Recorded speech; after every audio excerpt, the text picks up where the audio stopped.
Hello and welcome to the TNC podcast, your weekly Norwich City therapy session. Jack Reeve and Chris Reeve to guide you through proceedings. The run order today looks bleak. How are you, mate? Don't ask me how I am You know how I am. Are we going to laugh or cry or both? Well, I think it's at the point where if you don't laugh, you will cry. I think there's a chance I laugh and then cry. I actually did laugh at a few points of that Swansea game. You know what there was some horrific moments. Guess what my funniest moment was? Go on. No, just have a guess. Because I genuinely burst into laughter when I saw this. God, I don't know. I couldn't even think. Go on. It was when I think we were either 1 or 2-0 down, and we'd created a few chances but missed them. And Eder got himself a yard out from goal, and the flag had gone up. Yeah. Oh, but he readied himself and positioned himself and still missed the goal. And I thought, you know what? Yeah. That moment sums up our season. Yeah. I mean, where do we start, Chris? Because on last week's episode, it was grim.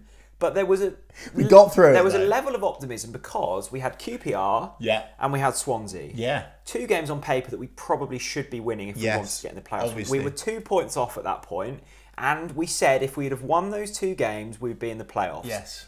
That still applies. We would have been in the playoffs if we'd have won those 2 games. What actually happened was we drew away to QPR thanks to an Adam Eder shin, and we got brilliant goal. Utterly humiliated by Russell Martin's Swansea. It was a Russell romping. Forget. A Martin mauling. A Martin mauling and a Russell romping. I don't know where to begin, but what we should say is... strap yourselves in. Yeah, things are boiling over. And rest assured, we will cover everything in this podcast. Hopefully. We are not going to... leave out criticism of anyone. That includes David Wagner. Obviously, the obvious is of course, Stuart Webber and the board. We'll talk about the fan feeling that toxicity inside Carrow Road. We're going to cover as many of your questions as possible. I think there's like 80 questions, which we'll get to later on. So, but I think we should start with the collapse. Versus Swansea. It was remarkable. I can't remember the last time I saw a downing of tools quite that bad. And we've seen it in the Premier League a few times, like Man City, Chelsea, where we've been beaten by 7 or whatever. They're never like, they're unforgivable, but you're against sides worth £500 million, right? Yeah.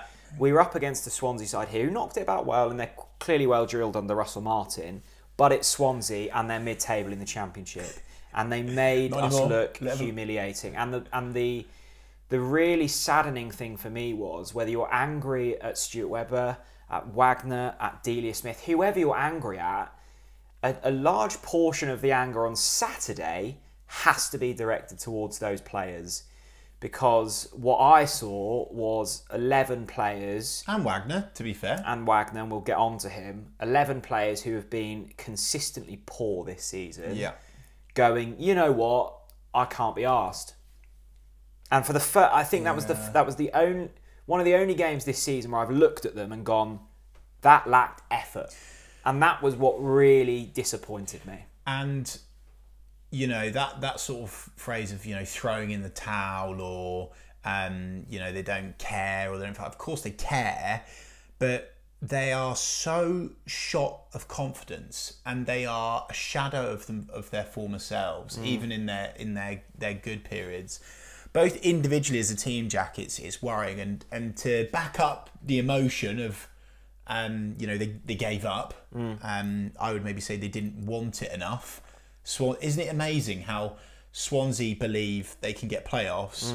And they wanted it more, and now they're level on points with us, but yet we know it's dead and buried. Yeah. Anyway, the stats, I put myself through the stats. Do you wish you hadn't? Yes, but I haven't looked at these, so these could be revealing for me. And I'm not going to talk about XG because people know my thoughts on that bullshit. But what I will say is... Well, just highlight it, because I quite like it as an indicator. Fine.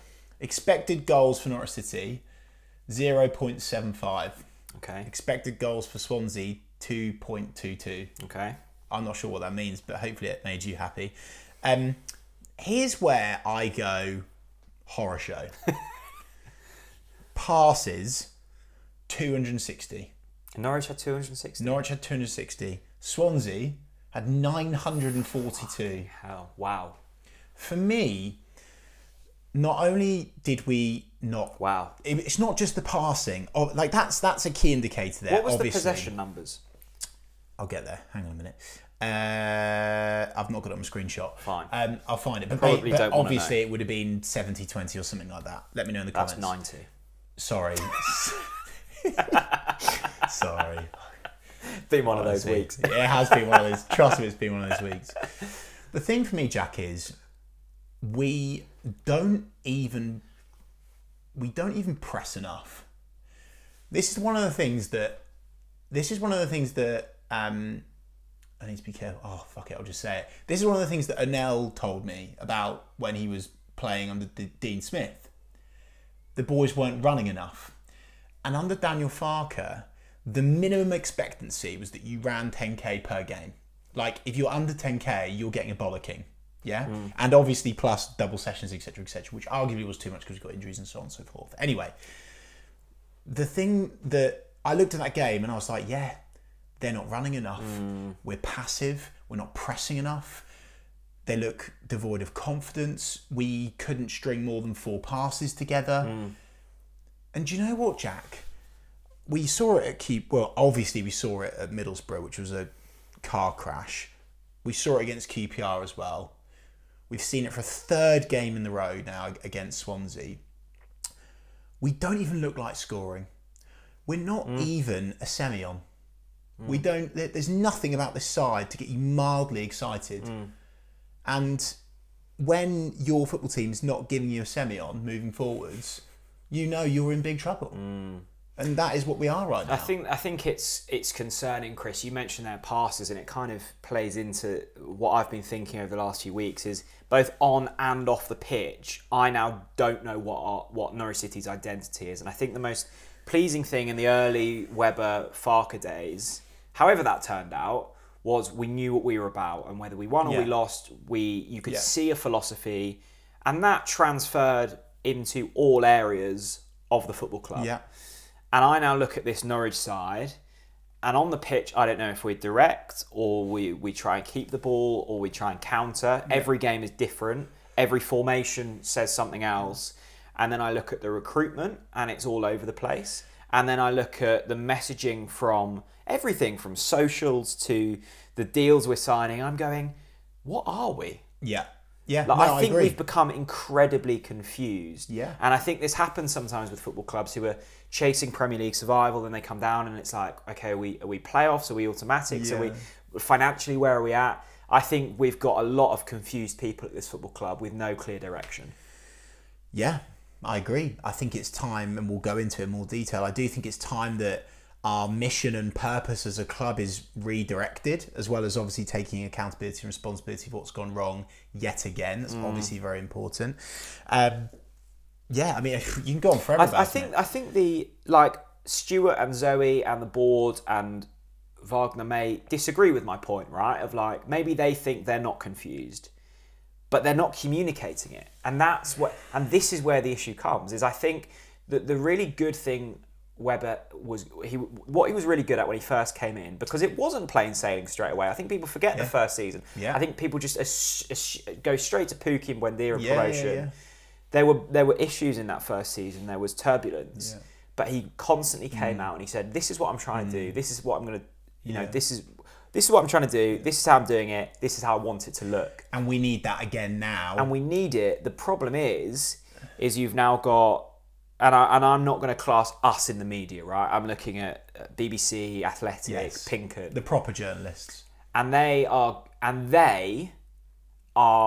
angry because they haven't been giving access. And I think we've seen this accumulate over the course of a few months. But I'm looking at some of their comments after the game on Saturday, and I think all of them were well within their rights. I don't think any of them. Oh yeah, absolutely, yeah. I'm going. Whew. Yeah.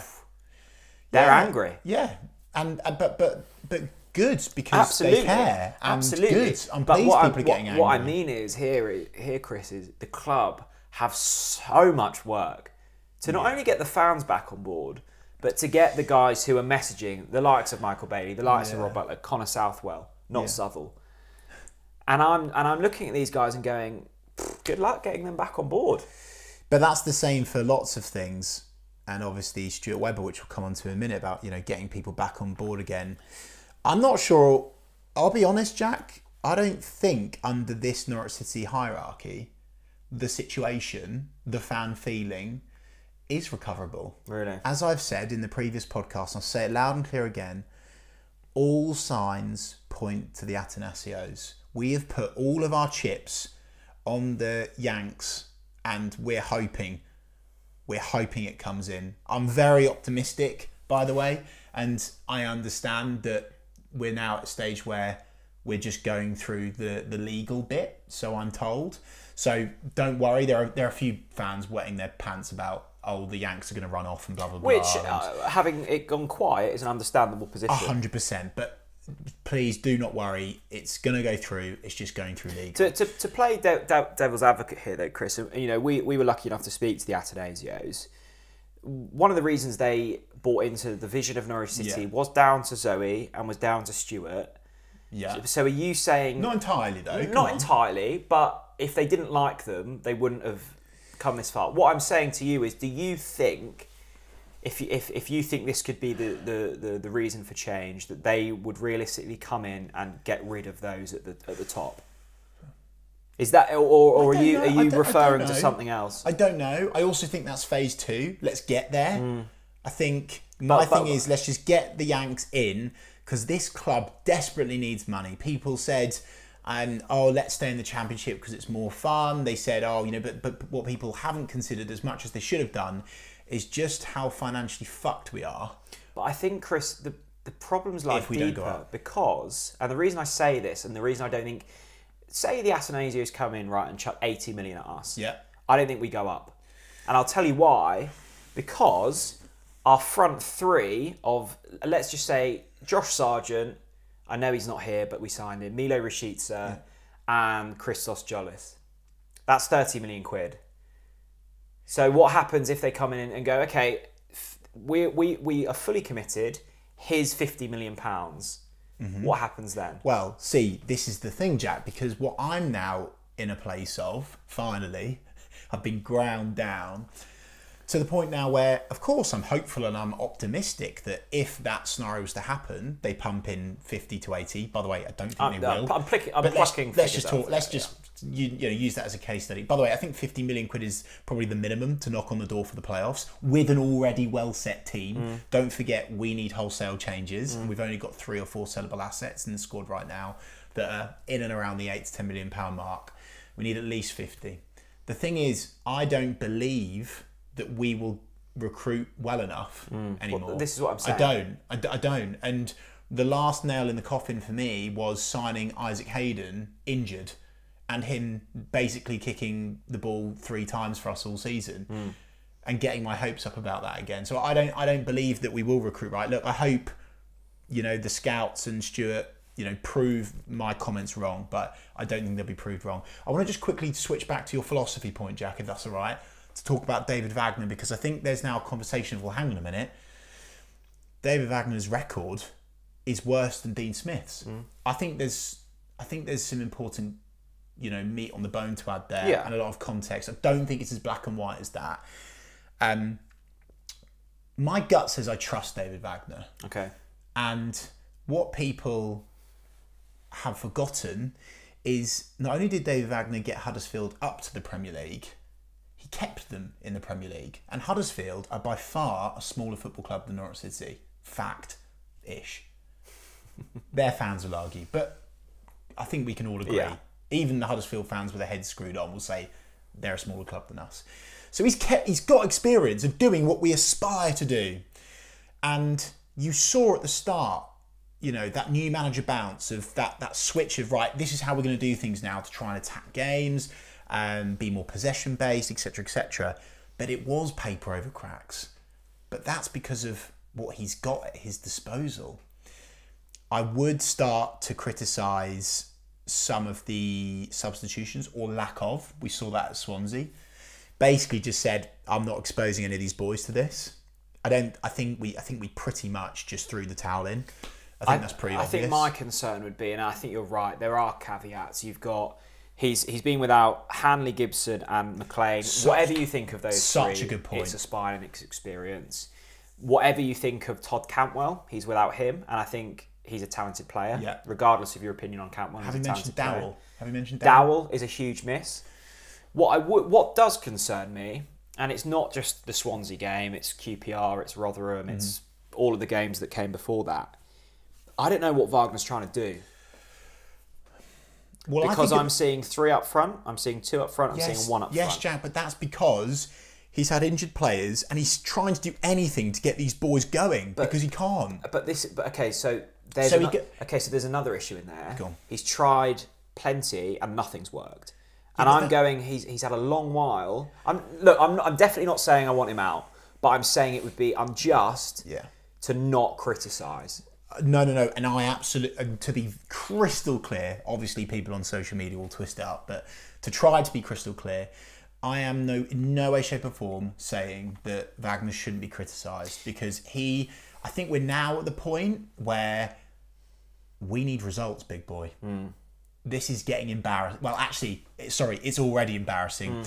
You draw against Rotherham, you get absolutely mullered by Middlesbrough, but then you're looking for reaction and you draw away at Queen's Park Rangers, which is the worst result of the season. It was a horrendous game. They couldn't buy a result and we gave them one on a silver platter, bent over and said, here you go, give us some. Absolutely ridiculous. And then you get trounced by Swansea at home. We've not scored in 4 home games now, Jack. It was remarkable. I was in the pub with my friends before the game, and my friend was going, I think he'd missed a couple of games since Christmas, and he hadn't seen Norwich score since before Christmas. I think the last time we scored at home was in our last win when we beat Birmingham, or who was it we beat at home? Birmingham, we beat at home. We beat Birmingham. There was another one. It was Cardiff. Cardiff, that's it. We haven't scored it. And this is the thing, is the vast majority of Norwich fans will only watch Norwich every other week at home. They haven't seen a goal scored in the Championship since mid-February. That is unforgivable. Yeah, and so this is my point. I do think it's at the point now where absolutely, David Wagner's up for criticism, but he will know that. He will understand that. He knew the task that he had ahead. And what I would say is, as much as I was trying to poke out of David Wagner on the podcast, can we dream of Wembley, David? He weren't having any of it. He was instantly setting expectations low because he clearly knew the amount of work that he had to do with the bargain basement boys that we've got. And I'm sorry, I know a lot of the players watch this podcast, but lads, it's disgraceful. It's disgraceful what we're seeing on the pitch. And I'm sorry to sound like Roy Keane, but just a bit of fucking fight wouldn't go with miss. Yeah? And I'm not talking about Sam McCallum, last man, barging to his man. Just take someone out. Just show the fans that you care. Please. And something else has bored my piss, by the way, right? Congratulations to Anel Hernandez for getting his well-deserved contract. Absolutely fantastic. And this just made me giggle. After the game, he's the only person that's actually speaking to the fans, sharing things publicly, and even after the Swansea game, he went up to the bloke that was giving him nuisance in the snake pit, and he had a reasonable human-to-human conversation. At the end, they shook hands. Good. And I highlighted that. And there was a handful of reaction, which was, it doesn't matter, it's all about what happens on the pitch and blah, blah, blah. I know that, guys. I'm not saying because Onel says sorry, it means he can get away with poor performances. He himself will know the last 2 games have not been good enough. They haven't been good enough. He's not void of criticism. All I'm saying is, at least he's apologising and taking accountability and responsibility for the shit show that we're getting served up time after time. I think the Hernandez situation is fascinating, and I echo those thoughts, Chris. I think he does deserve the new contract, and I think he's been the standout player since Wagner's come in.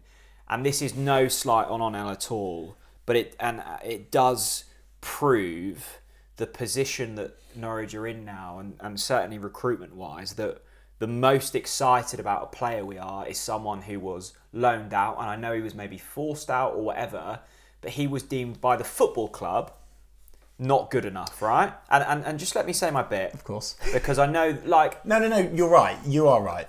So we've gone from having a player who was deemed not good enough for the situation at the time to now having a player who they're throwing a contract at, and rightly so, because he gets it, he cares, and his performances have been good on the majority of the season. He's contributed. The numbers are there. But again, it shows the misalignment of where we're trying to go. And that's not Onel's fault. Agreed. And that's what I wanted to hear from you and any other sensible Norwich fan. It's not Onel's fault. You're not calling me a sensible fan. And I think, we need, players that bleed yellow and green. I think I tweeted something when he got his new contract. Born in Cuba, learned in Germany and adopted in Norfolk or something like that. And he really is one of us now. And I'm so proud he wears yellow. We need more players in this squad like Onel. I saw Huck's reply to you, and to a level I get. Well, he'd had a beer and he'd misunderstood my point, and I'll say that to Huck's face as well. And we're on a level. I know, but what I'm saying, if he misunderstood your point or not, I do agree with the sentiment, and I think a lot of fans will say, it's all well and good making YouTube videos, and I get it. Yeah. And this isn't even a slight on Onel or any other player, but we're at a point now where we need wins. Yeah, and I'm at a point where I'm scraping the fucking barrel for any sort of positive. And he's a positive. He's the least of our worries. Yes. Just on the point of Onel, just to finish on that piece, Jack, is we've tried to replace him.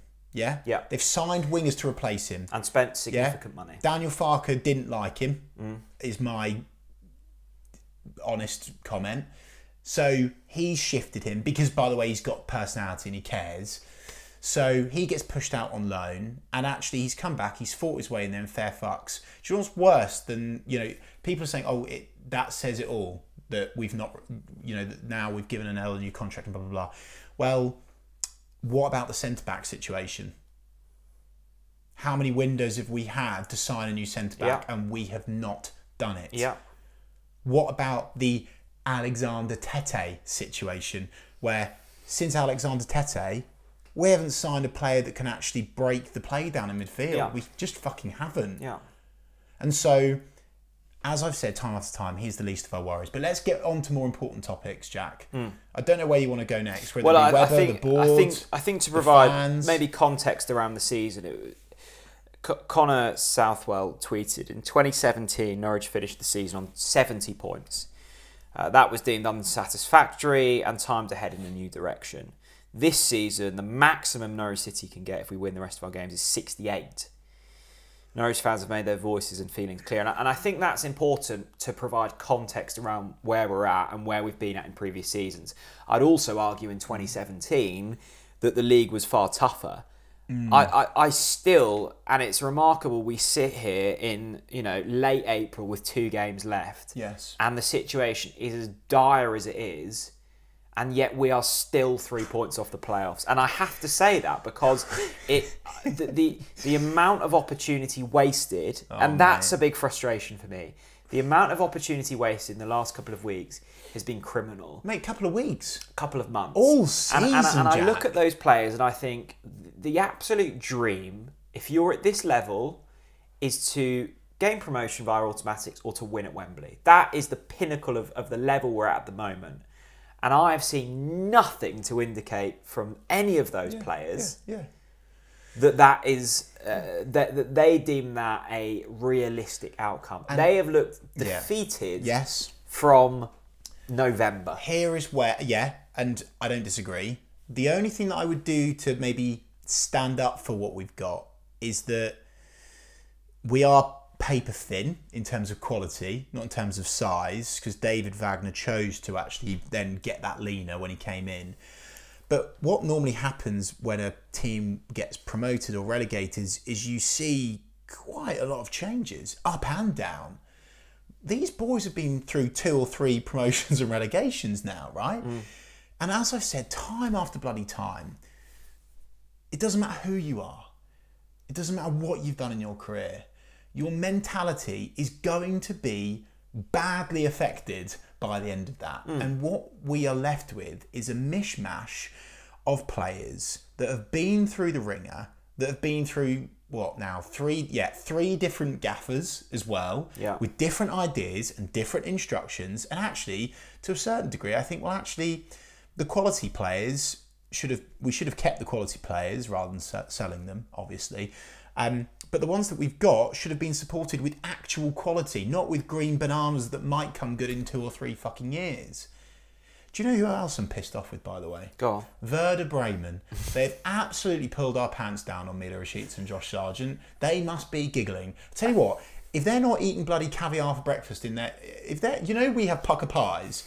If their fans aren't having bloody caviar at half time, then there should be an uproar about it. You know, it's criminal. They often speak, don't they, about like Chelsea tax, where if Chelsea's in for one of your players, you just whack an extra 20 million on. I think probably what's happened with Norwich City is they've gone in for Sargent and they've gone, oh, I've looked at that track record of recent seasons. Let's whack an extra 5 million on that. I suspect that's happened. Well, don't forget, we were offered Josh Sargent. We were offered, we didn't come in for him, we were offered Josh Sargent for £5 million and we said no. And then we said no again. And then Daniel Farke makes a phone call saying, oh, please, Josh, come and be my boy. It's just for 9 million quid. On Josh, what I would say is he's young still and he has contributed goals and assists. And before the World Cup, he looked like he was actually going to have a really, really good season. And I think all 3 of those front players can be excused to a degree of just being played in a system that's all over the place. Agreed. A quick word on Russell Martin. Yeah, go on. You'd be remiss not to. Who started to get things ticking at Swansea. It was mixed emotions, wasn't it? At the end, we obviously sit right next to the away end. He came up, and it was fascinating watching his behaviour, I thought, because there was a little clap, never really made eye sight. He wanted to make it very clear that he was Swansea's manager. Yeah, he was there to do a job, and I really rated that. And I think for Russ as well, it would have been a nice moment because he may be left on slightly sour terms, and I think absolutely, yeah, considering his career at Norwich City, maybe wasn't appreciated as much as he should have been, and was often the whipping boy. But there were chants from the Barclay who were clearly annoyed and clearly angered, and I think that could have gone one of 2 ways. The love comes out for Russ, or they go dead against him, and what we saw was an outpouring of love for Russ, and I thought that was a really nice moment. I am, so pleased you brought it up. I have got the same sentiment. I am so frustrated by fans thinking that the reason why other fans like Russ is because he's a nice guy. No. Captain, leader, legend. And the amount of appearances he's made for our football club, what he did and said behind the scenes, people will never realise just how much he did and cares for our football club. People think that he fell out Stuart Webber, and that is absolute bollocks. They're still on very good terms now to this day. And I know this because I've asked him myself and he's confirmed it to me. And I'm so pleased that the Norwich fans have now looked at Russ Martin's side and gone, oh yeah, actually he is a good football manager. Because before it was, oh, he's just Russell Martin, he can't be that good. And now they've seen, this is what a Russ Martin did. Good. I'm pleased that a lot of Norwich fans have realised just how much of a clever footballing man Russell Martin is. And I'm pleased that he acted the way he acted. I was so worried, Jack, that he was going to give it large to the Norwich fans because, of course, it would have been easy to do. It would have been an arsehole thing to do, but it would have been easy considering the amount of abuse he's had online and other bits and bobs as well. But no, really happy for us. Good on him. Wish him all the best of luck in the playoffs. I really, really do. Well, I don't. Will they get playoffs? Possibly. If they get playoffs, we could still get playoffs. No, they were a nice side to watch. Let's get on to Twitter questions because I suspect there's going to be a lot of. Well, but we just definitely need to make sure that we talk about Stuart Weather and the board these questions. I think, having skimmed through them, there's enough about them. Before we do that, we must say Lakens are still proudly sponsoring us. They're going nowhere. Well done to all of you that got your hands on the deal on Wednesday night. Plenty of bottles being shipped out of the brewery. 20% off remains. The discount code is in the description. And also, Chris, we do a weekly newsletter. Yes, we do. And it's genuinely got some nice nuggets in. We construct that with those guys, and there's loads of extra discount codes.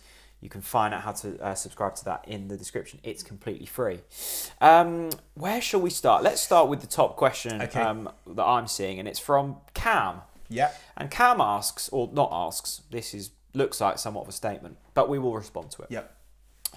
Bamidele is overrated. Oh. Decent enough, but nowhere near the level that some make him out to be. Putting too much pressure on his shoulders. Inexperience shining through. Nowhere near the level Godfrey was at when he entered the fray. People are only now realising how much we miss Hanley. I think there's a lot to deconstruct there, and I would agree with Chunks. I think what I want to make crystal clear is that I really like Big Andy, and I think he's got a really bright future. But I think we are in a position with him. I think we're in a position with Liam Gibbs, and maybe a couple of others, but they're the two that stand out where, like Cam says, they've had way too much pressure thrown on their shoulders, and they are probably performing at a level that they should be expected to perform at their age and with their experience. And we shouldn't be. They shouldn't be the two that are expected to lead this team forward. But at the moment, it does. And there's a theme in this podcast, Chris, where everything keeps coming back to recruitment. I honestly can't believe we've found ourselves in a position where we're relying on how old's Big Andy? 20, 21? Yep. On a 20-year-old centre-back and an equally young midfielder as the spine in a team that we expect to go up. It shouldn't be allowed, and it's really, really poor that we find ourselves in this position.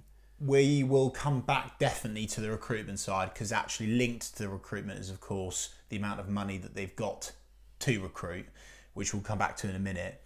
I wholeheartedly agree with Cam's point on Grant Hanley, and I'll hold my hands up, because I definitely think that he's got a big mistake in him. I do, I'll be honest. But what I've realised is that big mistake is not worth what we're getting at the minute. And I think what we've seen is, and I don't think it's Hanley, I think it's McLean as well. I think it's one of those two. McLean is so key.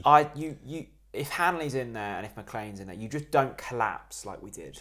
And we are against collapsing. Borough and against Swansea, and I think we find a way to win against QPR. Yeah, of course. And it takes not having someone to realise what you're missing out on, right? Yeah, of course. And by the way, I know that Cam's a friend of the channel and always contributes and engages with us, which is fantastic. So I really appreciate that. I would aggressively disagree with your comments on Big Andy, though. I think. In what sense? All of it. I would agree in the sense he's overrated from this standpoint, Chris. No way. You're misdrewing my words. I'm saying he's overrated. I'm not saying he's a bad player, but and this happens with every young player. And what I'm saying is, Norwich fans put them on such a pedestal, and we're guilty of it. He'll have one good performance, and we're acting like he's the next England captain. I'm guilty of it. You're guilty of it. We all are. Irish, or English. He's probably got an English granny or something. He's not. He's too good for England. But I would say, I'd say we've put him on too much of a pedestal. I don't think he's as good as some have made out. Yeah, but that's not his fault. When did I say it was his fault? Look, the thing with Big Andy is, seriously, he is a key component. He's one of our sellable assets, by the way. So even if you think about it from a commercial point, it's there. As much as if Chelsea are watching, he's absolutely world class. As much as people are saying, he's not a captain or a leader, I disagree. I think he's a captain in the making, 100%. In the making, key word there. Yeah, yeah, of course, but good. I'm pleased that Wagner's given that responsibility. He bloody deserves it. Okay. He's got those qualities. He's fast. He's strong. And don't get me wrong, at the moment, like all of the players, they're making mistakes and getting caught out. Again, similarly to Anel, Big Andy is not a problem. He is not a problem. We have got so many fires on and off the pitch of this football club. Cam, Big Andy, he is not a problem. Fair enough. He's a brilliant player. Matty Blowers, to bring the mood down further. Matty's got a rant. How many rants are there? There must be at least 50 rants that have been submitted this week. Matty's got one of them. Go on then. The absolute audacity of David Wagner to tell one of the best fan bases in the country that Webber cares more than them. Don't think... Anyway, I'll continue. Read the room, says Matty. Smith lost the support with comments exactly like this. Yeah, I do agree. After another spineless performance, the only people not at fault are the fans. Yes. When will they learn? As always, I've got a point. They're not learning. I've got a point here to add, Martin. I think when Norwich are losing, it's very easy to just jump on everything, right? And I think one of the other things that got jumped on really quickly that maybe didn't deserve it was this innovation award. Like, I'm not going to go into it, but I thought the comments were a bit crass from some. Right. Because they deserved to win it for what they did. Yeah. And that was around mental health and the kit launch, which they nailed. David Wagner said something like, there's not a single man in this club that cares more than Stuart Webber. Yeah. I think that's been taken slightly out of context. I think there's a slight language barrier thing here. I think what David Wagner's essentially said is, Stuart Webber really cares. What I don't think he meant was he cares more than the fans. And he didn't even say that. I think this has been taken out of context. And if there's one thing... I didn't think about it like that. That's a good point. I think if there's one thing that I took from our sit-down with Wagner and his philosophy was that the fans are crucial to what we're doing. The fan feeling and making... I get why people are angry about it. I think there's been a big issue caused from not a lot. That's my opinion. Maybe a heat of the moment thing. Maybe. My two things on it is, it probably is a yellow card. I think it is a yellow card offence. You can't say that. You can't. There's no excuse. After a result like that, and it's not just a result like that, it's results before that were equally as embarrassing. The thing that I would say is, has David Wagner been told everything about everything in terms of all of the snidey, pokey remarks that Stuart's made towards the fans in the press? I doubt he has. I doubt he has. I really do give David Wagner the benefit of the doubt on this comment, and of course, you know, on the Stuart Webber point, like, of course, you know, he has done so much for the club, obviously. There's so many things behind the scenes, obviously, we know that. But I do want to, you know, make it very clear on that comment that obviously the fans care more, because from the first day, more or less, that he'd come in, he'd said, I won't be here forever, you know, I'm going to do what I can, and then, you know, I might move on. And that's fair, and that's, you know... But it just shows that obviously we are going to be here forever. You know, we're going to be here. Jack and I are going to be here when we're 95. Oh, bloody hope not. Well, we're out, dear out. We're still going to be moaning.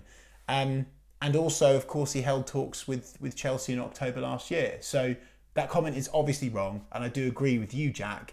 I think it has been jumped on a bit unfairly. But I do empathise with why fans are jumping on stuff, because of everything that's going on. And this shit happens when your upper echelons don't speak. Things get thrown out of context. Let's get a question in from Willis. Okay, go on, Willis. Willis says, question, how do we come back from this? I genuinely see dark days ahead. Yes. Especially with all the no money talk. Yes. I know there will be player sales, Rashica, maybe Sarah, because they've been okay this season. Rashica on loan, of course. Maybe Aarons as well, but honestly don't see them going for much. Yeah. You spoke about the financial implications of not going up this season, and I think that's been the big concern for me, is like, we talk about wholesale rebuilds. Yeah.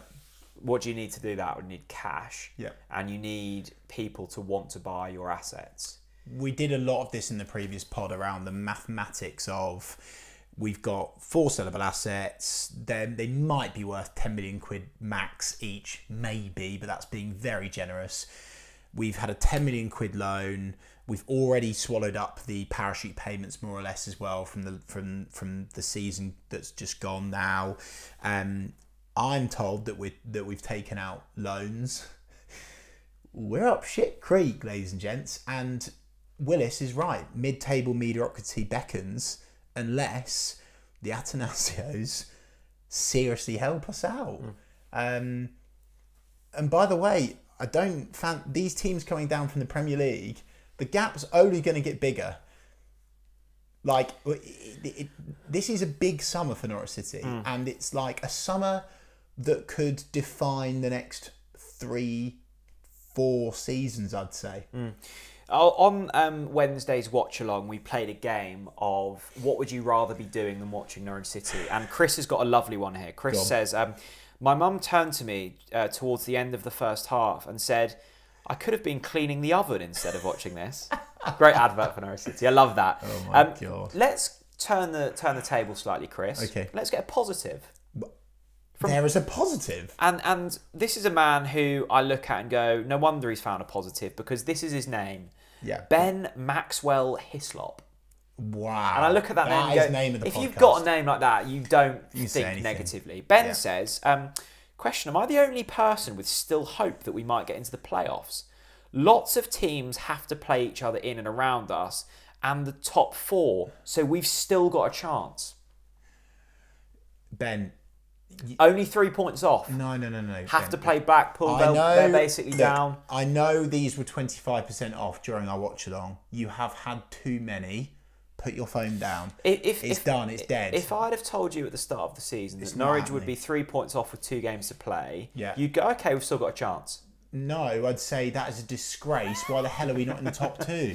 Ben, I admire your optimism. Nonsense. And I suspect you are probably the only one with hope left. Imagine being at Wembley. Yeah. Let's just in a different universe. We get ourselves to Wembley. Will we be chanting Webber out there? At Wembley? Yeah. When we're lifting the trophy. Could you imagine that? That's obviously not going to happen. But speaking of that, I'm pleased you brought it up. We have to address this. It cannot be swept under the rug. And for those of you that weren't at Carrow Road, well done. Well done, first of all. It does feel like a chore at the moment, but you go, don't you? You go with hope, don't you? The chants were louder, much louder. We want Webber out, sack the board, Delia sell the club. Particularly the Webber out one was punchy. This isn't a vocal minority on Twitter with a bed sheet, to quote Stuart. He did say that, didn't he? This is vast. This is probably now 70 to 80% of Carrow Road, of those that were left. Yeah. Because, by the way, that for me was what made that the saddest day for a long time was the amount of people that left. I've never seen anything like it. Yeah. In all my days supporting Norwich City. Yeah. Looking around, obviously, when the first goal went in, even then, gone. Red card, so many people left. Yeah. And as I think Michael Bailey said, and he's got quite a good vantage point, we're quite low down, really. We're on the side, so we can't really take it in as much. We've got a great big pillar in our way to our left as well. But I think Michael Bailey said it was only a quarter full at the end. Yeah, I'd say that's right. Well, I went down at half time to get a beer, and I stayed to watch the 45 minutes. I went straight to there, no queue, got myself a bit. Everyone was either drinking down there, and they remained down there, because when I came back up for the start of the second half, no one left the concourse. They just wanted to have a chat with their mates and have a beer, and fair play to them. I think what was I going to say? I think what sums up the farce we've got ourselves in best was Michael when he said, it's all well and good chanting we want Webber out. There's one person that can sack him, and that's his wife. How have we got ourselves in this position? Well, because the board agreed to it. And is that a healthy position to be in, where the only person that can realistically hold you to account is someone you married? I think you, in any organisation, you need people that what I would call positively challenge you. So if you say, Chris, we're going to do a podcast next week with Darren Bent, I'd say, fuck off, not a chance am I interviewing Darren Bent, right? For all the obvious reasons. Yeah. Okay, Ipswich player, not that Darren's a nasty guy or anything. But so you need people in the room that are positively challenging, and they haven't replaced Ben Kensell. And losing Ben Kensell, as much as people want to pin BK8 on him, was a big day for our football club, because I know that he made sure that he challenged. And by the way, I do also want to, in the spirit of attempted balance, I think because of the maybe not lack of communication, but just how bad and frail and fragile things have got, and ill-tempered and distraught and angry, I think people think that these guys don't care, that they aren't doing their jobs. Who are we referring to? I'm referring to Stuart Webber, I'm referring to Zoe Webber, I'm referring to the board. I think on the board, which we'll probably talk to more levels with Delia, Michael Wynne Jones, we respect what they've done. They've saved our bacon so many times. They'll be always remembered as legends of this football club. But facts are, they are elderly now, and they've lost their oomph, their mojo. I'm not saying they've lost their care, and I want them to be involved in the club still, because I think they provide that soul that all football clubs lack these days. I like the fact that we've got that. But just naturally with age, they've lost their oomph and their energy. And, so going back to that situation of who sacks him, Zoe, well, yeah, but that's on the board. The board allowed that to happen. So does it get to a point, Chris, where Stuart goes, I've done all I can, I'm off, because this is now becoming damaging to my future career prospects? I've seen this banded about, and if I was on the amount of money that Stuart Webber was on, there's not a chance that I would be saying cheerio. Okay. Where it obviously stops and where it goes too far is what he has already, and I'm pleased he said this, by the way, because it is wrong. I think he went on the Training Ground Gurus podcast and he said that people were abusing him in the streets and stuff, and obviously that's wrong. And then that is where I would protect my family and I'd resign. But I don't believe it's at that point yet. Okay. Chaz Tats has a simple fix for the football club.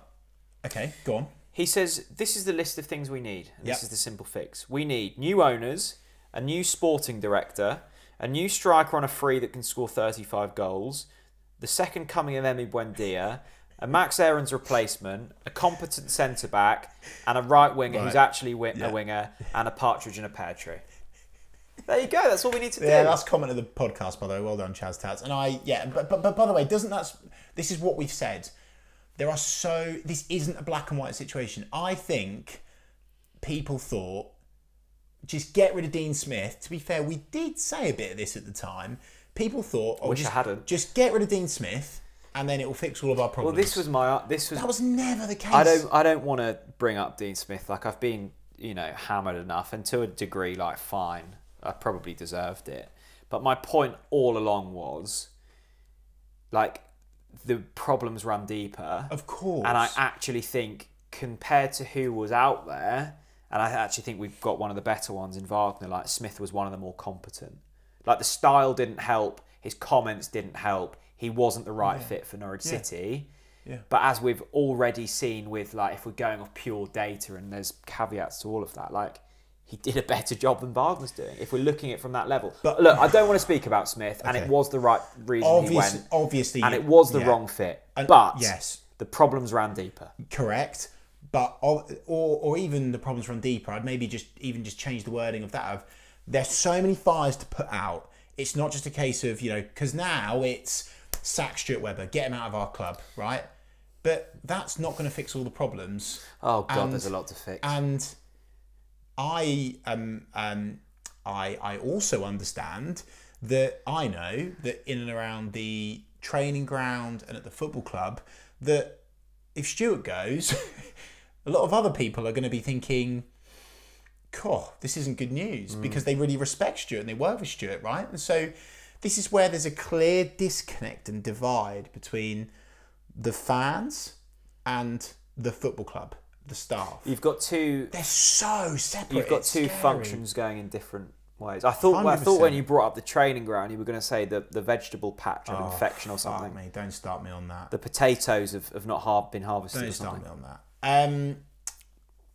There was actually another one in here about the media, which we've all said before. Like, obviously, you need to be having a better relationship with the local media, obviously. And I do think this is once again, should be talked about.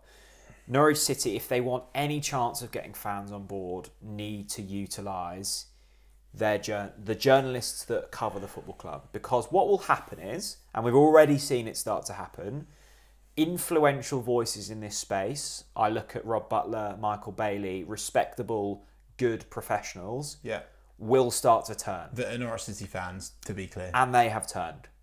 And that is a dangerous position to be. Because all of those people who I've just listed, Connor, Paddy, whoever, hold a vocal and a influential voice in this space.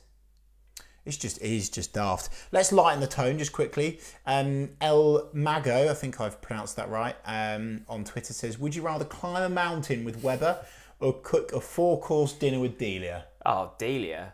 I would love to cook with Delia. To be fair, I would be up for, I every now and then I'm up for a mountain. I say every now and then I've climbed 2 in my life. Hill. Scarfell Pike and Ben Nevis. But I think that's a very exclusive offer there. 4-course with Delia. I'd love that. Although I think it would be a 12-course tasting menu personally, but there we go. We've spoken about Wagner already in response to Shakespeare Canary, but thanks for your question. I like this from Hubbard. And Hubbard has just accepted fate. He's just gone, statement. I've accepted my lot, and we may just be a run-of-the-mill, bang average, middle-of-the-table team.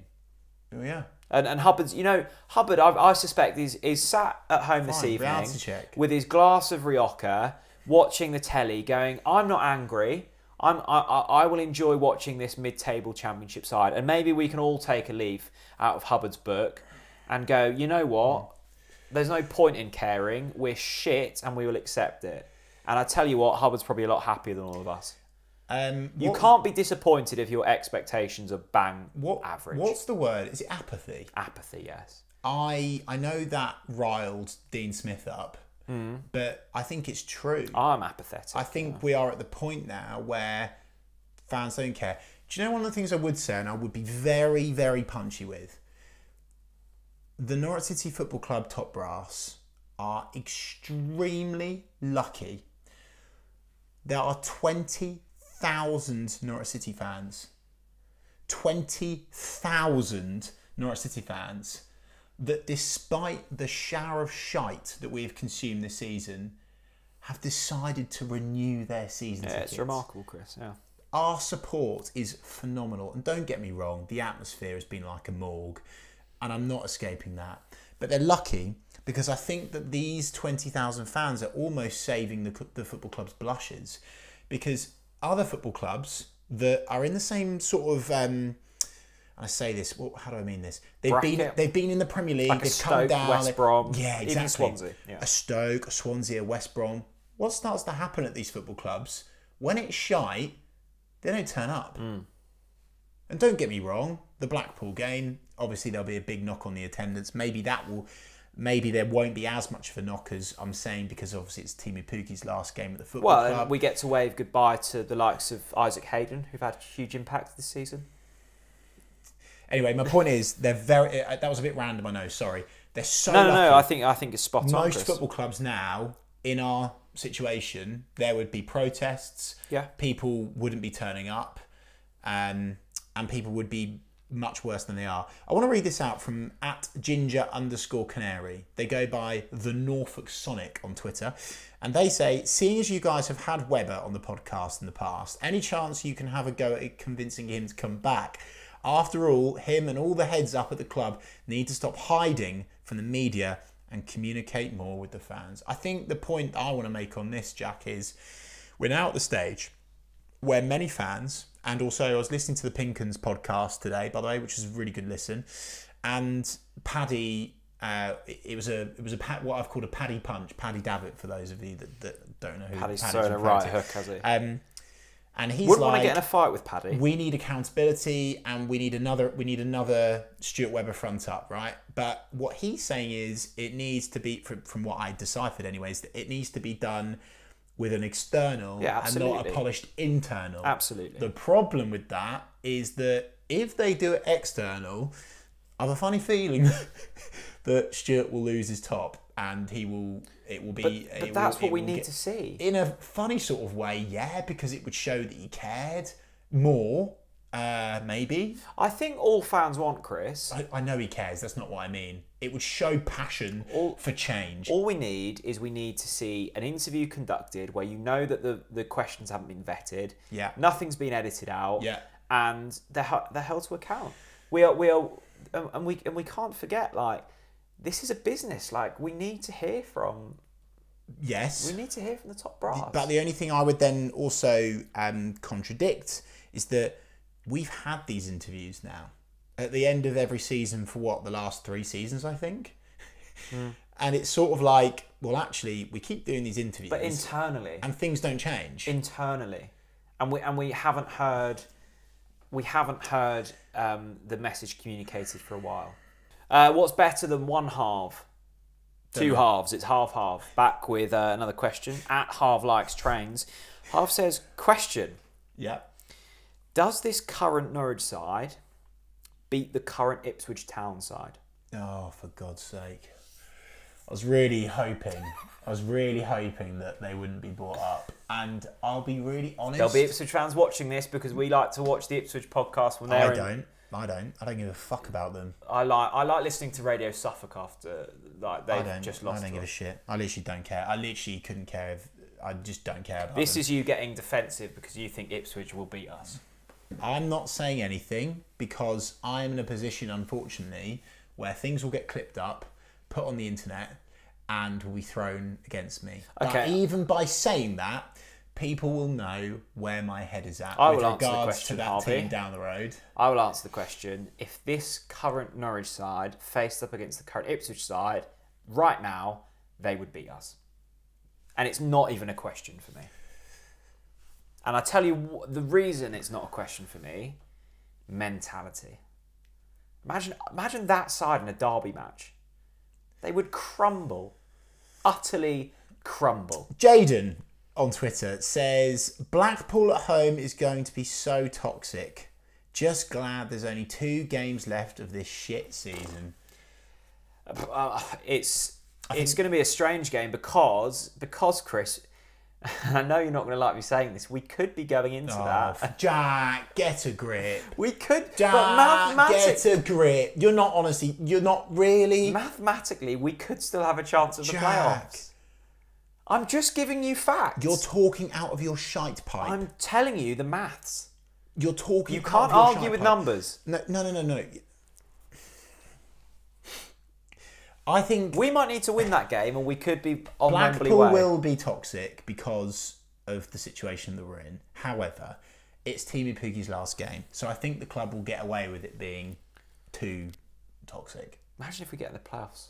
We're not going to get in the play. We are not going to get in the playoffs. Seriously, we're not going to get in the playoffs. This is a good question from Lee Jones. He says, after Sam McCallum's red card, I want to know, what's your favourite Norwich City red card of all time? Has to be Darren Huckabee against Ipswich for me. Favourite red card? Favourite red card? I'll tell you an absolute classic red card. I think of some. Gary O'Neill away at Stoke.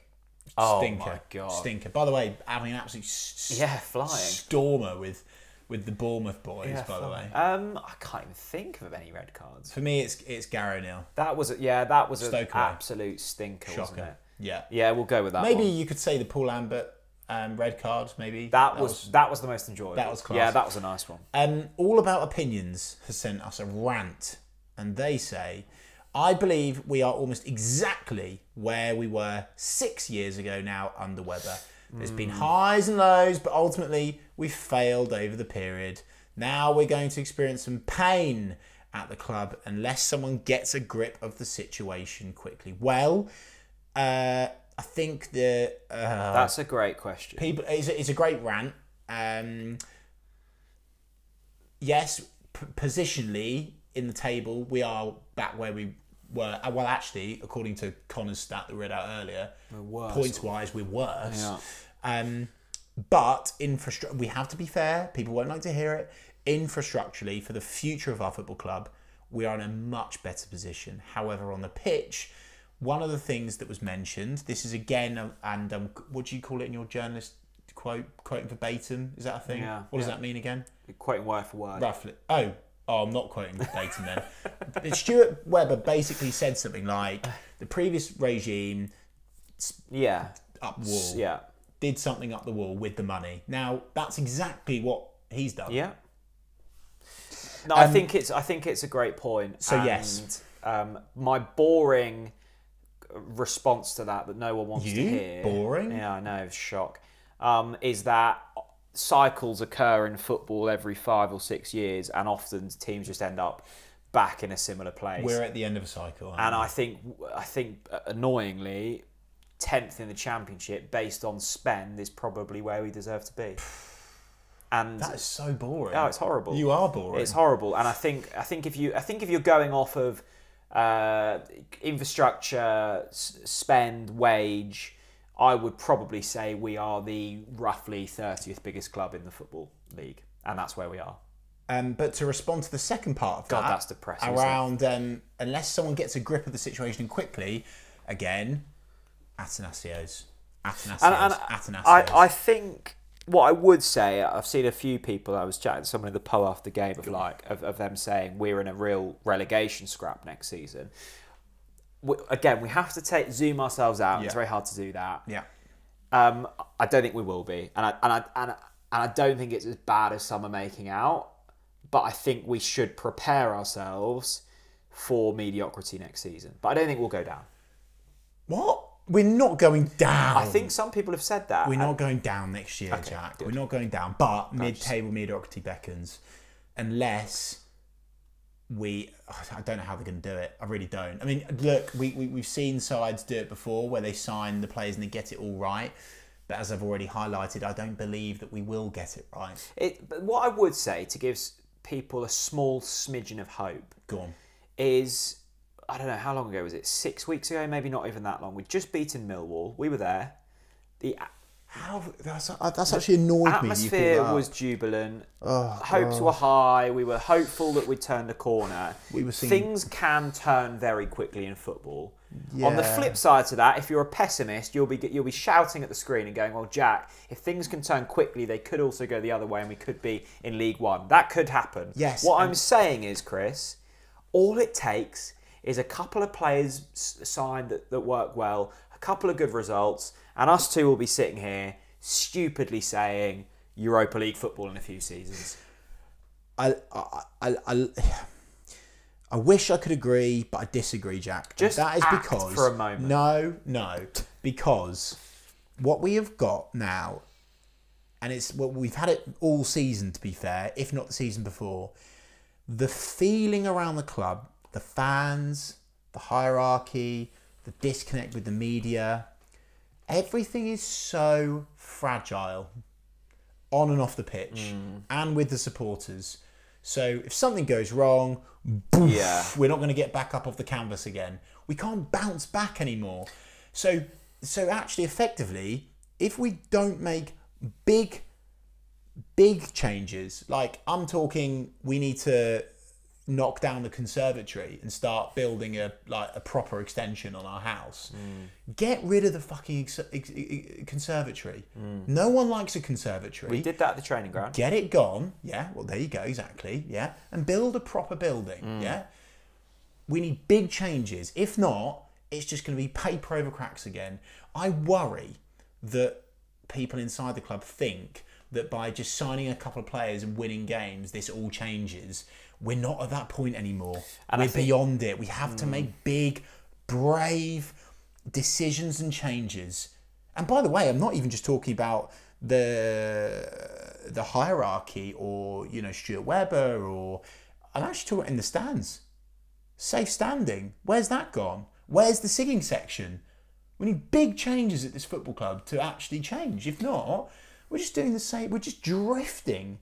We are just drifting like a cold bag of shit. I'm fed up of it. I think you raise a really good point in terms of, and you're spot on when you say we're only ever like 2 defeats away from complete meltdown, and that's a really dangerous position to be in. And you can see how we've got to this stage, because the reason the Daniel Farke era worked so well for the period it did in the Championship was even after defeats, particularly in the Premier League. I remember that relegation, and even I remember coming down with Alex Neil. Yeah. And fans were still very supportive, is because of a few things. There was a message clearly communicated from the hierarchy. Yeah. There was a clear playing style, and there was a recruitment method in place where you sign a certain type of player. All of those things have now gone. Yes. So you are only ever a few weeks away from meltdown, and that's not sustainable. Yeah. Because even if you have a season like Burnley, there's going to be a couple of weeks where things aren't going well. And you're in a position where you are constantly one swipe of the match away from the whole house going up.